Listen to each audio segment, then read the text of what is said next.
алады екен. Келесі мәселе, өлікті өлгеннен кейін жуудық, кебіндедік дейік. Кебіндеуге байланысты хадис бар. Хойру сиябикум албаят дейді. Сендердің ішінде киімдерің жақсы ақ киім дейді. Факаффину фихи ва албисуха, факкину фихи маутакум албисуха. Сол ақ киімде өліктеріңді кебіндеңдер, соны киізіңдер деп кеткен хадис бар. Сонда кебінің ақ болғаны жақсы. Енді бұл кебін мәселесінде бізде енді қазақта о жағынан кемшілік жоқ, ол жағын қатырады. Бірақ білмеймін қаншалықты пайдасы бар. Ешбір дайындамастан көшеден бір адамды алып келіп, скафандр кигізіп аспанға ұшырып жіберген сияқты. Ол ақыретке намаз жоқ, ораза түгі жоқ та. Кебін кигіземіз, ал давай вперед деп ұшырып жібереміз ана. Ана скафандр киіп берген адам барған күні өліп қалады да. Суға шашалып өледі ма, қақалып өледі ма, не істерін білмей, жаңағы ол ояқта ештеңені көрмеген, ояқта өлшем бірлік бөлек айда. Сол сияқты өлген адамды біз киген кебіні жәннатқа алып барады деп ойлап қалмайық. Сол кебінге дейін өзіміз тірлігімізді істеп қалуымыз керек те. Кебінге дейін тірлігімізді дұрыс істеп қалуымыз керек. Сонда ол кебін сен дайындаласың, сосын барып сен скафандрың болып шыға келеді. Дайындалмай киген скафандр сені космонавт қылмайды. Дайындықсыз адам скафандрды 10 жерден кейін космонавт болып кетпейсің. Сен намазыңды оқымағаннан кейін, Құраныңды білмегеннен кейін, ла илаха иллалланы түсінбегеннен кейін, саған жібектен керексің, алтыннан десең, кебін кигізіп қойсын, ол сені жәннатқа алып бара алмайды екен. Келесі тақырыбымыз татайюб дейді, өлікті жұпарлау. Бұл нәрседен біздерде істелінеді. Яғни шынымен де бұны қарап тұрсақ, Аллах тағала Құранда айтады: "Ва аматаху фаақбара". Сендерге өлім берді, одан кейін қабірге қойды дейді. Бұл Аллахтың құрметі. Міне өлікті сыйласақ, осылай сыйла. Өлікті сыйлау деген осы. Өлікті сыйлау деген осы болып табылады екен. Бұл жалпы біліңіздер, мұсылман дінін толық ұстамаған адам еш уақытта өлік сыйлай алмайды. Мұсылманшылықты ұстап жүргендер өлікті сыйлайды.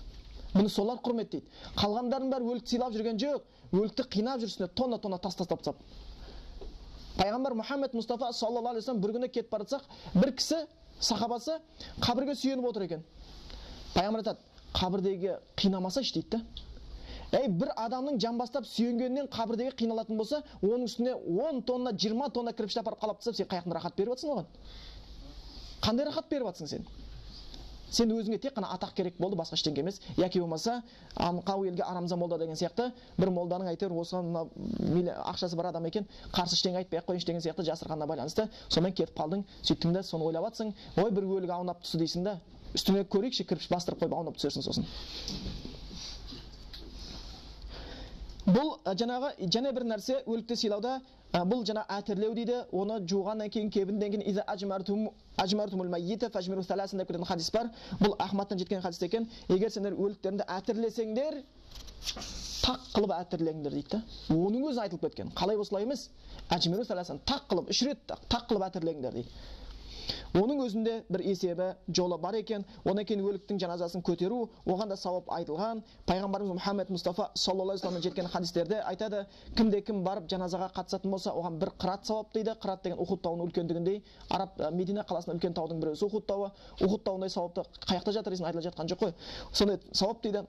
Мұсылман жаназаға қатысаң, екінші кімде кім оны барып көмсе, көтеріп апарып, оған 2 қырат сауап, 2 таудың сауабы деп айтып кеткен екен. Одан кейін жаназа намазына байланысты және бір нәрсе, намаз. Бұл біздің еншіменде өмірден қайтқан мұсылман бауырымызға істеген нәрсеміз. Жаназа намазы дегеніміз негізі өлікке дұға қылу. Бірақ бір нәрсені естен шығармаңыздар. Егер адам көзі тірісінде намаз оқымаған болса, өлгеннен кейін өзіне оқылған намаздан пайда көре алмайды. Өлгеннен кейін өзіне оқылған намаздан пайда көруі екі талай. Мына Пушкиннің бір жақсы сөзі бар: "Читайте намаз, пока над вами не прочитали намаз" дейді. Дұрыс айтқан. Біз сондай жүреміз, ертең пенсияға, анау мынау дұрыс қой, көрейін, қазір қолым тимей жатыр, белім жарамай жүр, анау мынау. Енді сонда өзімізге намаз оқып тастайды да, біз оқимыз деп жүргенбіз. Бірақ біз көзіміз тірімізде, жағдайымыз барда, маңдайымыз сәждеге бармаған болса, онда біздің жаназамызға 1000 адам тұрсын, ол пайда беруі қиын болып қалады. 1000 адам тұрса да пайда беру қиын болып қалады. Сондықтан өзіңе намаз оқылмай тұрған кезде өзіміз намаз оқып алуды естен шығармаңыздар. Біз әрқайсымыз білуіміз керек. өлген кезде молда іздеп жүреміз. Әрбір мұсылман қасындағы жақыны кеткен кезде не істей алатынын білу керек. Жаназаны жуындыруды, кебіндеуді, оған ла илаха иллаллахты айтқызуды, қай сүрені оқу керек еместігін әрбір мұсылман білу керек. Оны молда білу керек міндет емес. Онда сен молда жоқ жерде өліп қалсаң не болдың сонда? Ит құсап өлесің ба? Не істеп өлесің? Әрбір мұсылман жаман айтпай жақсы жоқ. Адамдар сыртта жүреді, түзде жүреді. Би ай ардин тамут деп Құдай Тағала айтқан. Қайсы жерде өлетініңді бір Құдай біледі, сен білмейсің дейді. Бір Құдай біледі, қайсы жерінде өліп қалатыныңды.